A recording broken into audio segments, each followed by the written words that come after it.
Hi everyone, this is Matt Ingram with the beginning video for replication number 2. This is a replication of Steve Messner, Luke Anselin, Robert Baller, Darnell Hawkins, Glenn Dean, and Stuart Tolnay's piece in the Journal of Quantitative Criminology. The title of the piece, at least the main title, the first part of the title, is The Spatial Patterning of County Homicide Rates.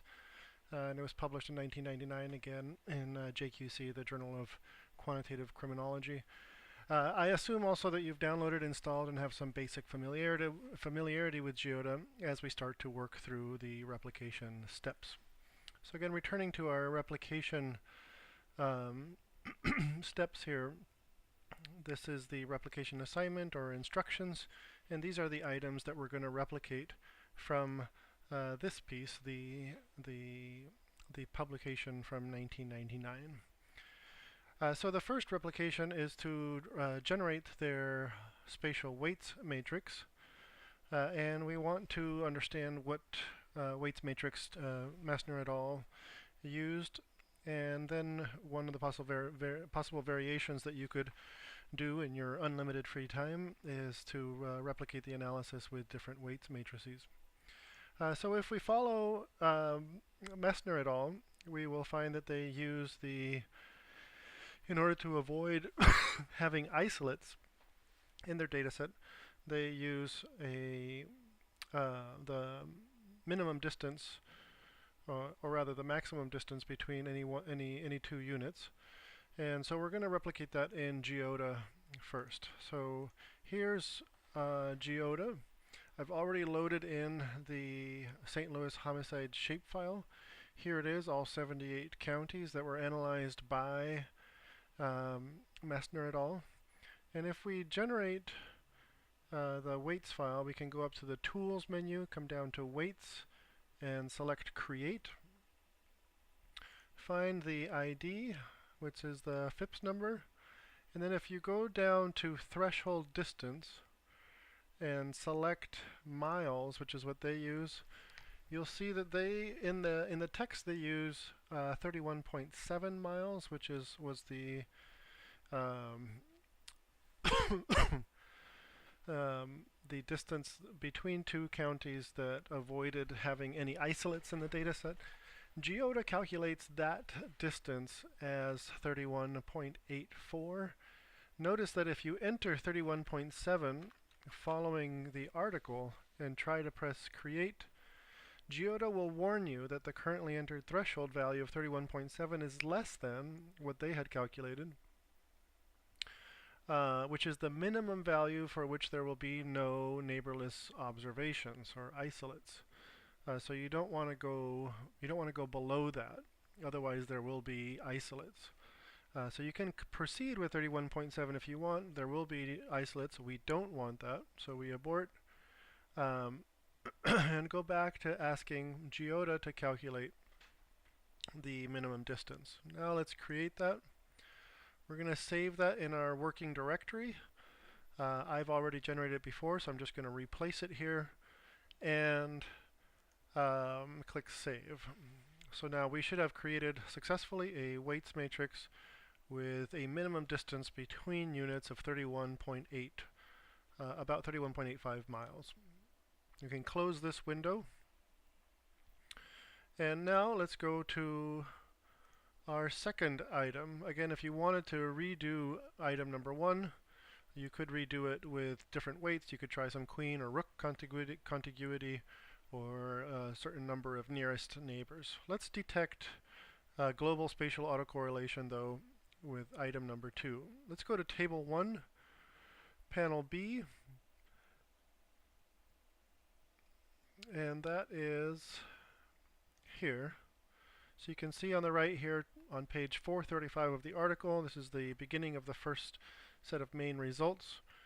They're going to report global MoranI statistics for every year in the data set, 1979 to 1985, but then they've got some year ranges, and they're reporting again the MoranI.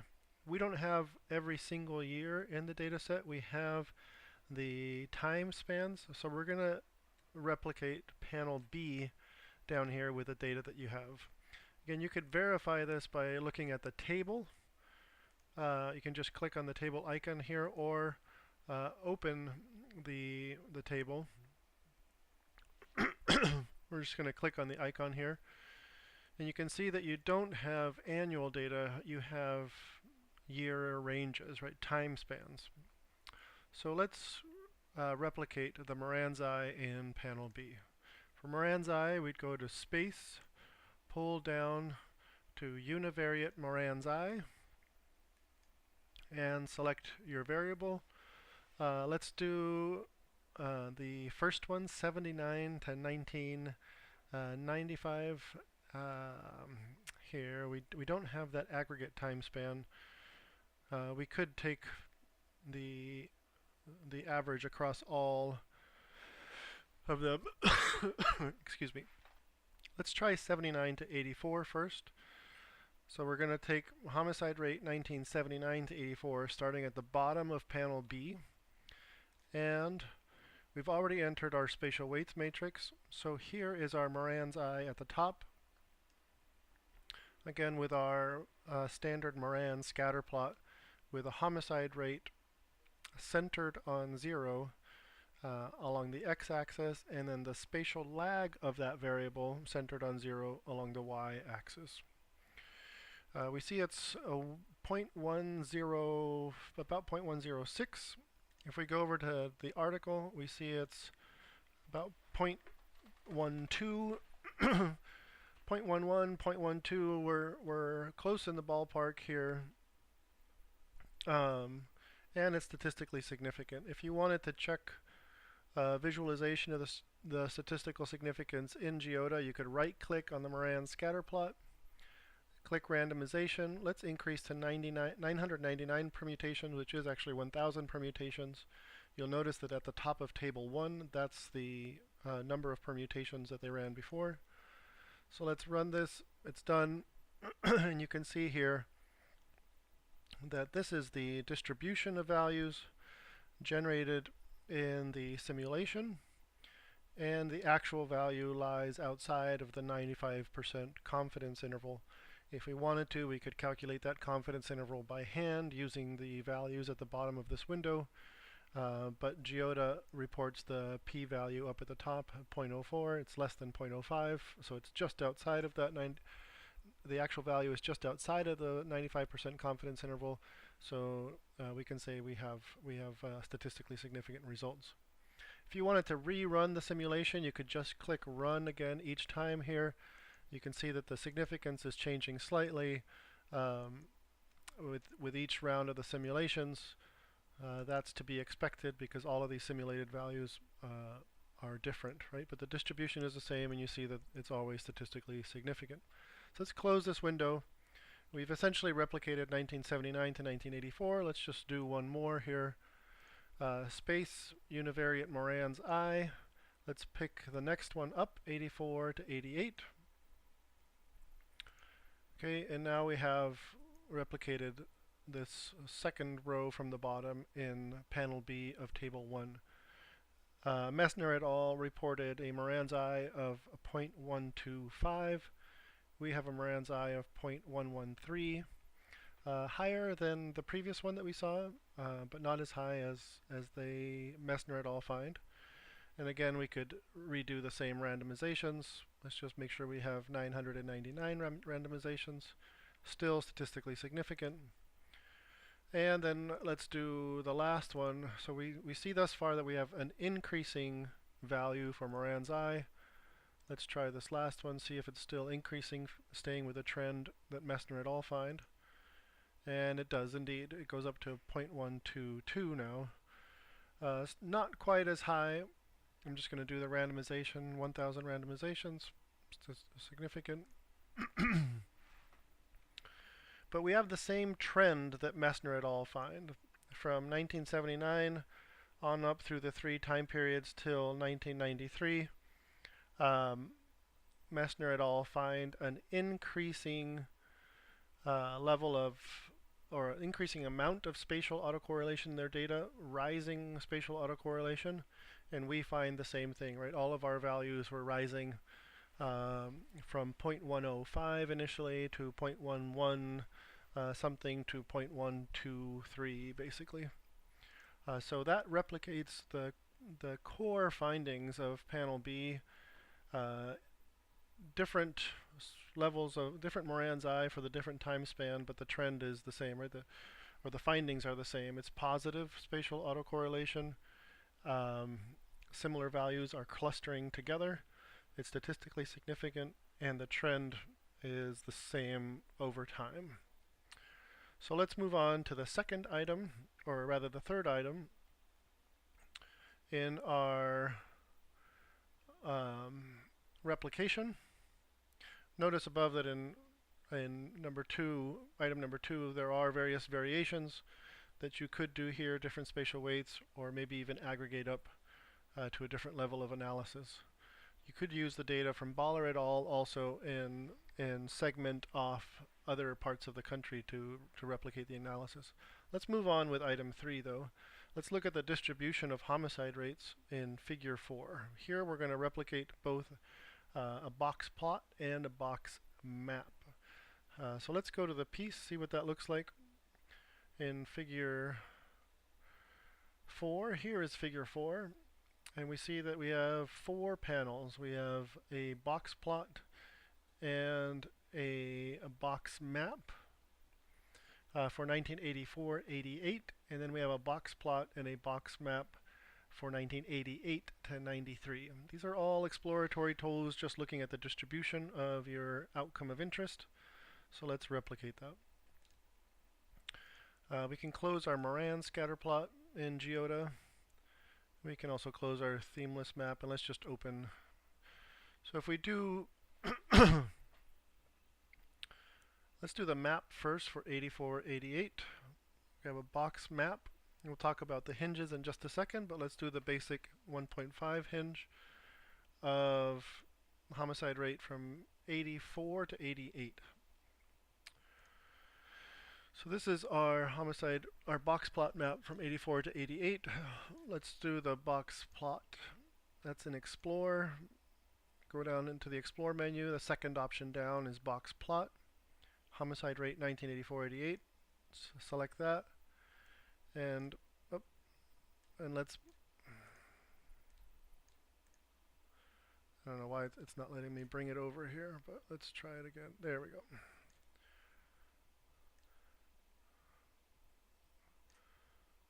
So let's look at these side by side. The box plot essentially gives you a sense of the distribution of your variable. You have your median, the median value, the value that splits your distribution in equal halves. So 50% of your values are above the median, marked by the red line here. You can also see your median identified down here is 3.33. It's 3.33 here is marked by the red line.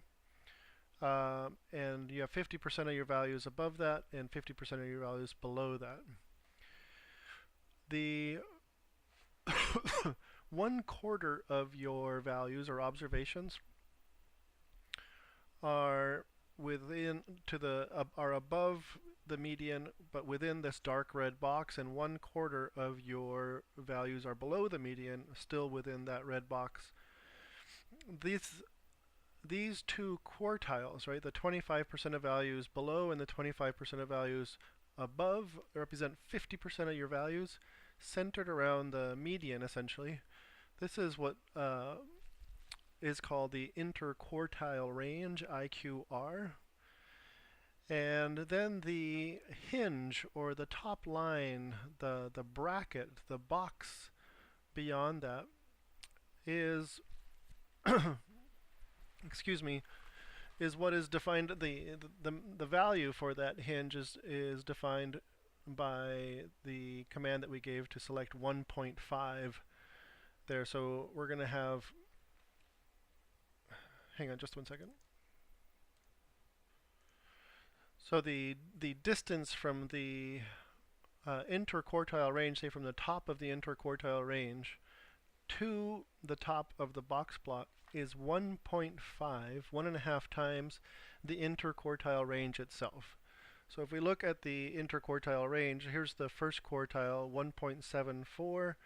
The boundary of the third quartile is 5.4. We could say it's about 4. So 1.5 times 4 is 6. If we go 6 above 5.4, that would be 11.4. That should be the top hinge, and you see that it is just below 12. That's 11.4. If you go below to the bottom part of the interquartile range, that's 1.7. If you subtract 6 from 1.7, you get approximately -4, and you go down there, and that's where the bottom of the hinge is, or the bottom of the box plot is, -4. Outliers are identified as those values that are beyond the box, or the whiskers. Sometimes these are called whiskers. The values that are beyond the hinge, and that would be these two values only here. So you can see the values, since the two plots are linked. If I highlight the values over here, they're highlighted on the right. Similarly, if I highlighted this value here, it would be highlighted in the box plot. Let's just highlight them again in the box plot. They're highlighted in the box map, and you can compare the two to then the two in Figure 4 in Messner et al. You see that the box plot itself, the graph on the left, looks very similar to the graph, the first panel in Figure 4. Excuse me. And then if we look at the map, it's rather small in Messner et al. We can make it a little bit larger. And it's a little bit difficult to tell with the black and white rendering of the graph in Messner et al. But you essentially see that this first quartile is marked in blue here, is roughly, it looks the same as the first quartile that's marked here, so we can at least match it up there. The rest are going to be a little bit more difficult. We could look at the fourth quartile. That's the pink one, going to be the pink one here. Wait, hang on a second. Sorry, it's this one. And that's the fourth quartile, and it matches kind of the way it ropes around, you could say, the southwest corner of the data set. And that's the southwest corner down here. You see that there's a couple of values up here matching these values over here. So there's rough correspondence here between the box plot and the box map for 84, 88. I won't replicate 88, 93. I'll leave that up to you, and you can do that on your own following the same methods that we just did. Again, to generate the box plot, you would go to Explore, Box Plot. To generate the box map, you would go to Map and down to Box Map. And then you can play with the different hinges so you can see what the difference is. Essentially, there's going to be fewer outliers detected if you select the 3. You're more likely to detect outliers with the whiskers of the box plot marked at 1.5 times the interquartile range.